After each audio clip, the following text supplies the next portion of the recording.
우리 운정교회는 올해 매일 주님과 잔치하는 교회라는 주제로 축제를 선포했습니다. 3대 잔치를 선포했는데 첫 번째는 말씀의 잔치요, 두 번째는 사랑의 사귐 잔치요, 세 번째는 교회를 세우는 잔치입니다. 오늘부터는 그 세 번째, 교회를 세우는 잔치에 관한 말씀을 나누려 합니다. 주제는 페스티벌 처치입니다. 잔치하는 교회죠. 우리 교회는 창립 5주년을 맞이하면서 분립개척을 준비하고 있습니다. 2년 전에 미래준비팀, TF팀을 구성해서 설문과 인터뷰를 통해서 우리 성도들의 생각들, 이야기들을 다 모아서 듣고 또 모았습니다. 그리고 지난 1년 동안에는 분립개척위원회를 구성해서 구체적인 방향성과 방법론 그리고 건강한 분립을 위한 준비 작업을 해왔습니다. 그리고 올해 들어서 1월부터는 본격적으로 속도를 내면서 분립하는 목사님을 선정하게 되었고요. 또 예산을 정하고 타임라인을 정했습니다. 12월에 이제 선포하는 그때까지의 타임라인을 정했죠. 이제 본격적으로 공동체를 구성하는 단계에 왔습니다. 이제 온 성도들이 함께 동참하는 교회 세우는 일이 시작되었습니다. 5월 한 달간 우리 함께 말씀을 나누면서 건강한 분립개척의 기초를 함께 다지는 복된 시간이 될 수 있기를 간절히 바랍니다. 그렇다면 우리는 왜 교회를 분립하고 왜 새 교회를 세우려 하는 것일까? 왜 세우는 것일까요? 분립을 하면 시간도 들고 돈도 들고 힘도 들고 많은 것들이 소요되면서 그러는데 왜 불편하게 이 분립을 추진하고 있는 것일까요? 우리가 교회를 세우는 것은 신도시 교회들의 그 유행도 아니고요, 집단적인 욕심도 아니고 어디에 막 자랑하기 위한 것도 아니에요.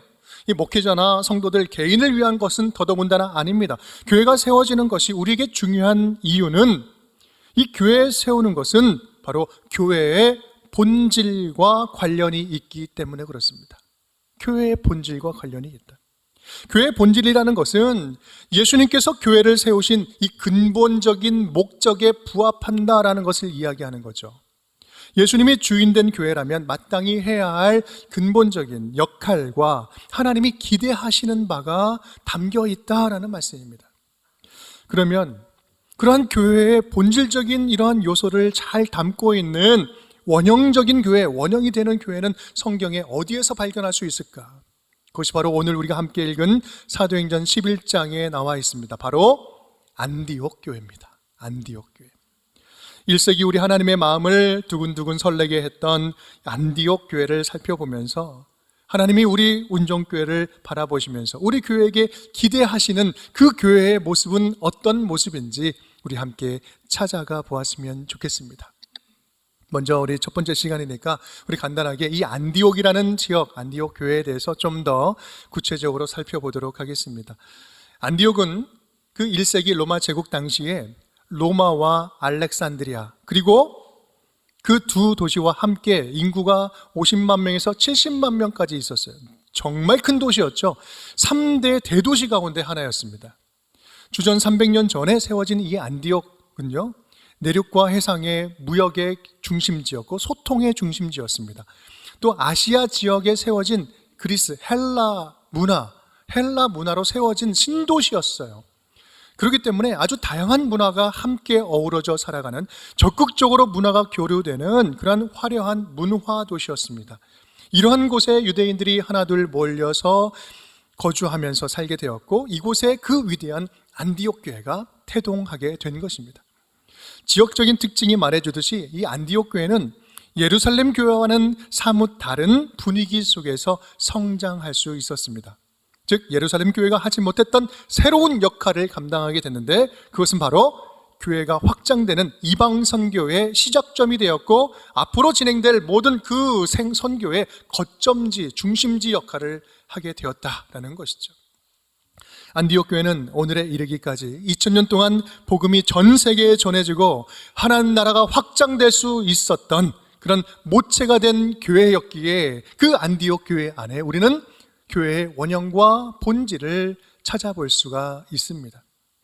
우리가 앞으로 사도행전 말씀을 따라갈 때 이 안디옥 교회 이야기가 2000년 전의 한 교회 이야기가 아니라 오늘 우리 안에 살아있는 이 부흥의 이야기가 될 수 있기를 간절히 바랍니다. 또한 이번 기회가 저와 여러분의 각 개인의 삶 속에 있어서 믿음의 본질이 다시 회복되는 기회가 될 수 있기를 간절히 바랍니다. 무엇보다 초대교회 안디옥 교회에 일어났던 역동적인 하나님 나라 확장의 역사가 우리 운정교회 분립개척하는 가운데서도 동일하게 일어나기를 주님의 이름으로 축복합니다. 오늘 말씀은 그때라는 말로 시작을 합니다. 그때. 그러면 이 그때라는 게 어느 때를 말하는 것일까? 우리 학자들은 대략 AD 45년경이라고 이야기를 합니다. AD 45년. 예루살렘 교회가 시작된 것은요, AD 30년입니다. 그리고 핍박이 일어나면서 스데반의 일로 교회가 흩어진 게 2년 뒤의 일이에요. 32년이고요. 한 1년 뒤에 사도 바울이 회심하게 됩니다. 그게 33년이에요. 그리고 지금 안디옥 교회가 세워지는 것이 45년 정도 됩니다. 약 예루살렘 교회가 생긴 이후에 한 15년이 지난 일이에요.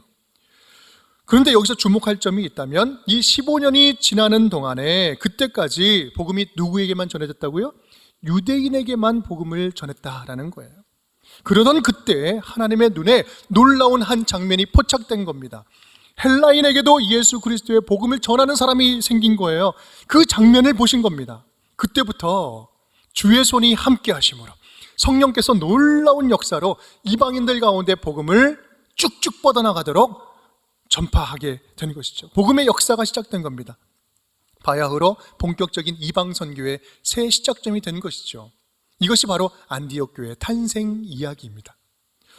오늘 우리는요, 이 첫 시간을 맞이하면서 본격적으로 안디옥 교회를 살펴보기 전에 그 전에 있었던 한 사건을 짚고 넘어가려고 합니다. 그 이전에 있었던 한 사건이 무엇이었을까? 그것은 바로 흩어짐의 사건이었습니다. 흩어짐의 사건이었다. 우리 8장 1절 말씀이죠. 우리 함께 읽어보겠습니다. 그날에 예루살렘에 있는 교회에 큰 박해가 있어 사도 외에는 다 유대와 사마리아 모든 땅으로 흩어지니라. 오늘 19절 말씀이죠. 함께 읽겠습니다. 그때 스데반의 일로 일어난 환난으로 말미암아 흩어진 자들이 베니게와 구브로와 안디옥까지 이르러 유대인에게만 말씀을 전하는데, 예루살렘 교회가 시작되었는데 예루살렘 성도들은 이제 사도들 외에는 뿔뿔이 모든 땅으로 흩어지게 됩니다. 왜요? 그것은 스데반의 순교를 시작으로 이 교회에 아주 극심한 박해가 시작되었기 때문입니다. 그런데요, 우리는 이 장면에서 결코 놓쳐서는 안 되는 포인트가 있습니다. 결코 놓쳐서는 안 되는 점이 있는데, 그것은 당시 초대교회 성도들은요, 이 큰 박해 속에서도 결코 믿음을 타협하지 않았다라는 사실입니다. 믿음을 타협하거나 포기하지 아니하고 오히려 그 믿음을 지키기 위해서 그곳을 떠나기를 선택했던 겁니다. 정들었던 사람들, 관계들, 공동체, 오랫동안 함께 살았던 예루살렘, 그리고 예루살렘이 가지고 있는 영적인 중심지에 있었던 그 마음, 결코 떠나고 싶지 않았지만 믿음을 지키기 위해서 그들은 뿔뿔이 흩어졌어요. 여러분, 유대인들이 예루살렘에 살다가 예루살렘을 떠난다는 것이 쉬운 일이었을까요? 결코 쉬운 일이 아니었습니다. 그런데요, 그들은 믿음을 지키기 위해서 과감하게 그 익숙했던 곳을 뿔뿔이 흩어져 떠나게 됩니다. 어떻게 이런 일이 가능했을까? 그것은 바로 예수 그리스도 안에서 진짜 자유함을 맛봤기 때문에, 어디에서도 누구에게도 언제도 지금까지 경험할 수 없었던 진정한 화평, 평화를 예수 그리스도 안에서 경험했기 때문에, 진리를 경험했기 때문에 그렇습니다. 너희가 진리를 알지니 진리가 너희를 자유케 하리라. 예수 안에서 진리를 맛본 자들은요, 그 예수 안에 있는 진리를 결코 포기할 수가 없는 거예요. 사랑하는 여러분, 여러분은 어떻습니까? 어떤 시련과 상황이 온다 할지라도 예수 그리스도를 믿는 믿음, 예수 안에 있는 그 진리를 따르는 믿음, 포기하지 않을 자신이 있으십니까? 외부적인 환경과 여러분들의 그 신앙과의 상관관계는 어떻습니까? 우리는 오늘 이 사실을 꼭 기억해야 됩니다. 우리 초기 교회 성도들은요, 고난을 당하면 당할수록 오히려 예수님을 더욱더 사랑했고, 외부적인 핍박이 심하면 심할수록 더욱더 교회를 든든히 지키고 더 사랑하고 교회를 더 역동적으로 세워갔다라는 말씀입니다. 오늘 우리가 주목할 초대교회의 영성은요, 다른 것이 아니에요. 흩어짐의 영성입니다. 역사의 가정은 있을 수 없다고 말하지만 만약 초대교회 성도들이 흩어지지 않았다면 우리 교회의 기독교의 역사는 어떻게 됐을까요? 사실 종교적인 이유로 핍박받는 것은 이루 말할 수 없는 고난과 고통입니다. 제발 그런 일이 없기를 바라는 것은 너무나 당연한 일이죠. 하지만 하나님께서는 이 피할 수 없는 환난과 핍박을 오히려 당신의 거룩한 역사의 도구로 전화시키심으로 말미암아 하나님 나라 확장을 위한 놀라운 기회로 바꾸셨다라는 이 역사적인 사실을 우리는 반드시 기억해야 합니다.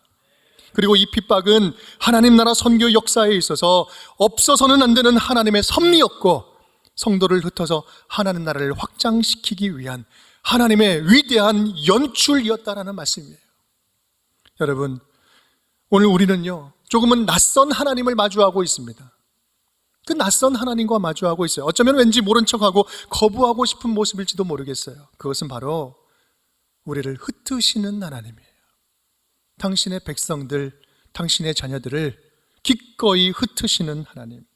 그렇습니다. 하나님은 당신의 백성들을 의도적으로 익숙한 곳을 떠나서 흩으심으로 말미암아 예전에는 상상할 수 없었던, 예상할 수 없었던 하나님의 그 새로운 일들을 창조해 가신다라는 말씀입니다. 아브라함에게 하란을 떠나라는 것도 마찬가지 아닙니까? 너는 너의 본토 친척 아비 집을 떠나 내가 내게 지시할 땅으로 가라. 알지 못하는 땅이지만 지시할 땅으로 가라라고 말씀을 합니다. 익숙한 곳을 떠나라는 것이죠. 익숙하지 않은 곳에 너를 보내서 너는 낯설겠지만 나는 새 일을 행하겠노라. 하나님은 중요한 역사적인 순간순간마다 그렇게 당신의 자녀들을 흩으셨어요. 왜 그렇습니까? 우리가 상상할 수 없는, 상상치 못할 하나님 나라의 창조적인 새 역사를 펼치기 위해서 그랬습니다. 오늘 본문도 그렇습니다. 20절, 21절 우리 함께 읽어보겠습니다. 그 중에 구브로와 구레네 몇 사람이 안디옥에 이르러 헬라인에게도 말하여 주 예수를 전파하니 주의 손이 그들과 함께 하심에 수많은 사람들이 믿고 주께 돌아오더라.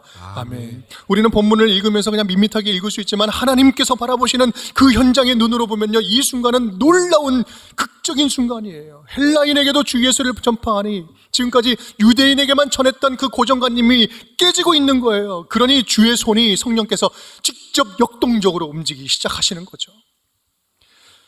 고정관념이 깨졌어요. 그리고 새로운 신도시에서 다양한 배경을 가진 이방인에게도 예수의 복음이 전해지기 시작합니다. 이방 선교의 물꼬가 열리는 것이죠. 누가 상상이나 했겠습니까?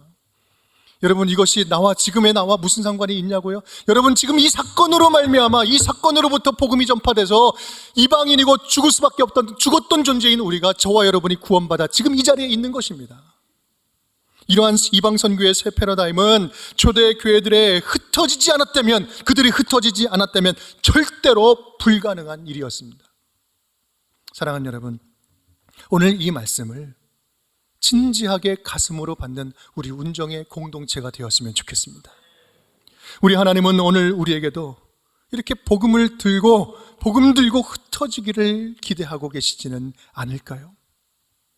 복음을 들고 흩어지고 믿음을 위해서 흩어지고 운정이라는 신도시의 새로운 영적인 변화를 일으키기 위해서 적극적으로 이 복음 들고 흩어지기를 원하시는 것을 기대하고 계시지는 않을까요? 5주년을 맞이하는 우리 운정교회에게 하나님 나라 확장을 위한 더 창조적인 꿈과 계획을 가지고 우리에게 결단을 기대하고 계시지는 않을까요? 우리 운정교회가 안디옥 교회를 닮아가려고 하는 이유가 바로 여기에 있습니다.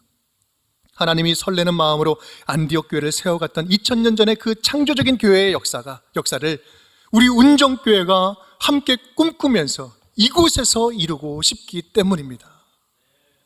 초대교회 안디옥 교회가 하나님의 마음을 설레게 했던 것처럼 지금 우리 가운데 계시는 하나님의 마음을 다시 두근두근거리게 하고 심쿵거리게 하고 초대교회에 불었던 성령의 역동적인 새바람을 이곳에 다시 초청하여서 이곳에서 21세기 안디옥 교회를 세워나가는 것, 그것을 꿈꾸기 때문에 그렇습니다.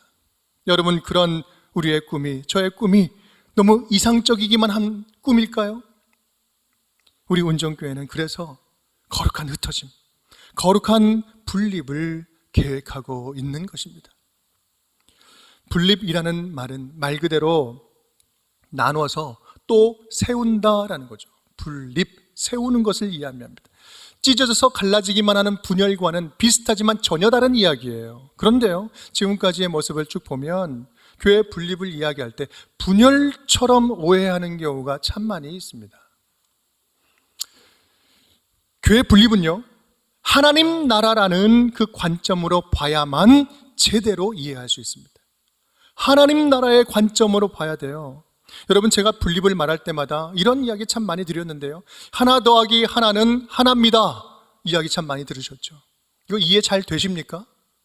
여러분, 이것은요, 하나님 나라라는 그 영적인 시야를 가져야지만 이게 너무나 자연스럽게 이해가 되는 거예요. 분열은 세상의 관점으로 볼 때 갈라지고 나누어져서 반쪽짜리가 되는 2분의 1로 축소되는 것이지만, 진정한 분립은 하나님 나라라는 큰 덩어리 안에서 1+1이 되는 것입니다. 좀 더 구체적으로 설명하면 이런 거예요. 교회 분립을 이 교회 중심적으로 이해하면, 교회를 나눈다는 것은요, 빼기예요. 빼기. 지금 화면이 이렇게 딱 나오니까 이게 뭔가 싶었죠. 빼기입니다. 빼기. 재정도 교회에서 빼는 거고, 사람도 빼는 거고, 에너지도 빼는 거고, 뭔가를 막 빼가는 거예요. 그러니까 웬만하면 하기 싫은 거죠. 이 교회는 하기 싫은 거예요. 왜냐하면 손해보는 것이니까. 그렇게 생각하니까. 하지만 하나님 나라 중심으로 분립을 생각한다면요, 이 분립은 빼기가 아니라 곱하기예요. 곱하기입니다. 하나님의 입장에서 볼 때는 교회가 둘이 된다는 것은요, 곱하기 둘이 되는 거예요. 교회가 분립 세워진다는 것은 하나님의 입장에서 볼 때는 2배가 되는 거죠. 그래서 분립은 하나님의 입장에서 볼 때는 절대로 손해보는 장사가 아닙니다. 그래서 분립은요, 하나님이 기뻐하시는 거룩한 나누기입니다. 거룩한 나누기가 되는 거예요. 여러분, 나누기도 마찬가지입니다. 나누기도 개교회 관점으로 보면 줄어드는 것 같지만, 하나님 나라 입장에서 보면 나누는 만큼 더해지는 것입니다. 나누어서 줄어드는 것이 아니라 오히려 더해지는 거예요. 왜 그렇습니까? 교회는 만물 안에서 만물을 충만케 하시는 이의 충만이기 때문에 그렇습니다. 예수 그리스도로 말미암아 충만해지는 것이에요. 왜 그렇습니까? 나누는 만큼 나눌수록 주님께서 직접 교회를 책임져 주시고 채워주시기 때문에 그렇습니다. 성경에 나오는 교회들을 한번 보십시오. 예루살렘 교회가 안디옥 교회로 이제 나눠지게 됩니다. 교회가 위축되었습니까? 아니면 확장되었습니까? 안디옥 교회를 거점으로 세워진 에베소 교회, 빌립보 교회, 데살로니가 교회, 고린도 교회가 세워집니다. 하나님의 나라가 축소되었습니까? 확장되었습니까? 서머나 교회, 빌라델비아 교회, 라우디게아 교회, 나눠지면 나눠질수록 구원받은 백성들은 더해지고 하나님 나라는 걷잡을 수 없이 역동적으로 확장되어 나가지 않았습니까? 이 하나님 나라의 관점으로 보면 이것은 너무나 당연한 팩트예요. 그런데 문제는 우리는 교회 분립을 이야기하고 생각할 때마다 너무나 자기 중심적으로, 자기 교회 중심적으로 생각한다는 점이에요. 그러니까 아깝고, 자꾸 나누는 것이 아깝고, 손해보는 것 같고, 남이 잘 되면 배 아픈 것 같고, 빠져나가면 뭔가 내가 잘못된 것 같고. 여러분, 물론 저도 솔직한 마음으로 담임으로서 여러분, 흩어지고 나누고 떼어주고 보내는 거요, 인간적인 마음으로 보면 쉬운 마음이 아니에요. 성도들 안 사랑해서가 아닙니다, 여러분. 개인적인 인간적인 감정으로는요, 절대 쉽지 않습니다. 그럼에도 불구하고, 그렇지만 하나님 나라를 생각하면 마땅히 기쁨으로 순종해야 할 하나님의 비전이고 하나님이 우리에게 주신 사명이기 때문에 기쁨으로 그것을 선택하고 기도하면서 헌신하며 나아가는 것입니다. 여러분, 우리 운정교회 분립은요, 그런 이기적인, 우리 안에 있는 이기적인 생각의 습관들과 싸우는 거예요. 하나님 나라라는 큰 그림을 함께 바라보면서 하나님의 마음에 동참하는 것, 하나님의 나라를 위해서 마음에 동참하는 것, 이것이 분립인 것입니다. 여러분, 지금 우리 가운데에는 우리 교회 분립하는 것을 부담스러워하는 분들도 참 많이 계신 거 알고 있습니다. 그런데요, 우리가 모두가 이것만큼은 잊지 않았으면 좋겠습니다. 거룩한 흩어짐은 상처만 남기는 헤어짐이 결코 아니라는 거예요. 흩어짐은 더 큰 하나됨을 이루어가는 거룩한 과정입니다. 거룩한 흩어짐은 믿음의 모든 식구가 하나님의 자녀로 더 멋지게 성장하고 더 큰 하나가 되어져가는 과정이라는 사실을 믿으시기 바랍니다. 간절히 바라기는 우리 모두가 이러한 거룩한 흩어짐을 두려워하지 않았으면 좋겠습니다. 오해하지 마십시오. 그렇다고 해서 무조건 다 헤어지고 흩어지고 막 뿔뿔이 하라는 이야기가 아니잖아요. 모든 성도들이 다양한 모습으로 거룩한 흩어짐에 동참할 수 있기를 간절히 바랍니다. 기도로 동참하고 물질로 동참하고 또 몸으로 분립하는 공동체에 참여하고 재능을 기부하고 물품을 지원하든지 이 모든 다양한 방법으로 하나된 마음으로 참여하는 이 모든 것들이 하나님 나라 확장하는 일에 헌신하는 거룩한 일이 되는 줄 믿습니다. 다음 주에는 이제 어떻게 분립하는 교회, 분립하는 그 공동체에 참여할 수 있는지에 대해서 구체적으로 말씀을 통해서 함께 나누도록 하겠습니다. 다만 무엇보다 가장 먼저 필요한 것은 모든 성도가 건강하게 흩어질 준비를 하는 겁니다. 먼저 기도하면서 마음으로 준비했으면 좋겠습니다. 나는 어떤 식으로 어떻게 이 거룩한 흩어짐에 참여할 것인가. 저는 4년 전에 광성교회에서 분립해 나오고 분립교회로서 떨어져 나오고 또 한 2년 전인가요? 풀향기교회 성도들 이제 파송해 보내드리고 그렇게 나오고 보내는 그런 과정을 겪으면서 몇 가지 마음으로 정리한 내용이 있습니다. 그 가운데 하나는 이거예요. 분립은 가출이 아니라 출가다. 분립을 가출처럼 여기면 안 되는 거죠. 가출은 상처를 남기지만 출가는 기대를 남기죠. 본가는 출가한 딸을 챙겨주려면 어떻게든 더 챙겨주려고 막 노력하는 거고요. 출가한 딸은요, 부모의 은혜를 잊어서는 안 되는 거예요. 한 가족이잖아요. 뗄 수 없는 한 가족이잖아요. 그래서 서로 더 존중하고 더 배려하고 더 먼저 챙겨주려고 해야 되는 거예요. 이것이 영적인 가족으로서 당연한 거 아니겠습니까? 그러하기에 예수 그리스도 안에서 한 가족 정체성을 끝까지 잃지 않는 것, 그것이 바로 건강한 분립의 핵심이다 라는 말씀입니다. 사랑하는 여러분, 안디옥 교회는 흩어진 자들의 공동체였습니다. 흩어진 자들로 세워진 교회였어요. 하나님 나라를 위해서 복음을 들고 이 믿음을 지키기 위해서 믿음의 확장, 하나님의 기쁘심을 위하여 과감하게 흩어지기를 두려워하지 않는 자들의 공동체였습니다. 오늘 우리가 이 안디옥 교회 성도들을 생각하면서 이것만큼은 꼭 기억했으면 좋겠습니다. 그들은 교회가 나눠지면 나눠질수록 더욱더 예수 그리스도를 사랑했습니다. 믿음의 본질을 찾아갔고 순전한 믿음을 향하여 나아갔고 함께 교회를 세워갔어요. 흩어지면 흩어질수록 더욱더 서로 함께 교회를 사랑했고 섬겼고 아꼈고 더욱더 열심히 교회를 세워갔습니다. 더욱더 믿음은 순전해져 갔습니다. 핍박이 심하면 심할수록 믿음의 공동체를 더욱더 뜨겁게 사랑하며 모이기에 힘썼고 또한 적극적으로 흩어져서 목숨 걸고 예수 그리스도의 복음을 전하는 전도자의 삶을 살았습니다. 이것이 바로 그들에게 있어서 믿음의 본질이었습니다. 그들은 그렇게 믿음의 본질로 승부를 걸었던 성도들이었습니다. 간절히 바라기는 우리 운정의 모든 성도들에게도 그러한 생명력 있는 믿음의 본질, 타협하지 않는 견고한 믿음이 다시 회복될 수 있기를 간절히 축복합니다.